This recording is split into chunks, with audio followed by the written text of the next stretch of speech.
আপনাদের সাথে আগেও শেয়ার করেছিলাম এই নট টেকনিকের কথা।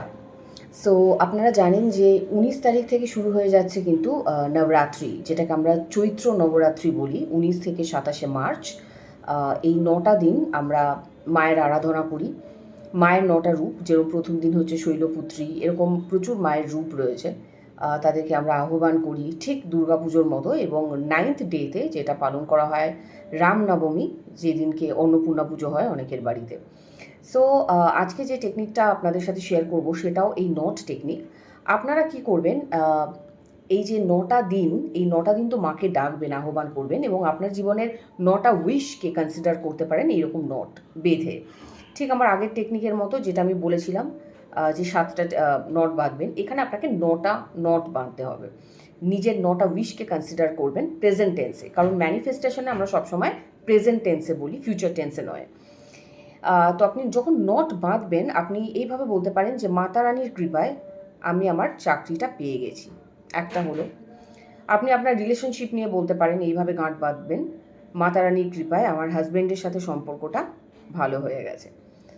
আবার আপনি আরেকটা গাঁট বাঁধলেন, মাতা রানীর কৃপায়, প্রতিবার এটা বলবেন, মাতা রানীর কৃপায় আমি একদম সুস্থ হয়ে গেছি। আমি এতদিন ধরে যে কষ্ট পাচ্ছিলাম, যে সাফারিংস ছিল আমার শরীরের কষ্ট, মাতা রানীর কৃপায় সেটা একদম সুস্থ হয়ে গেছে। তো এরকম করে আপনি 9টা গাঁট বাঁধলেন।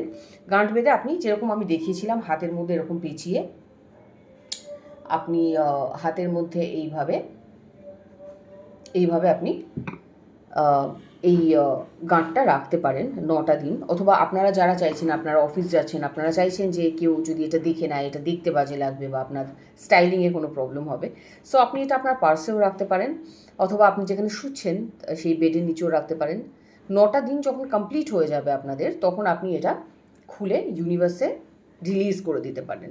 এবং যারা চাইছেন যে না, রিলিজ করবো না, আমি এটাকে রাখবো, আপনারা চাইলে কিন্তু রাখতেও পারেন যতক্ষণ না আপনার সেই উইশগুলো কমপ্লিট হচ্ছে।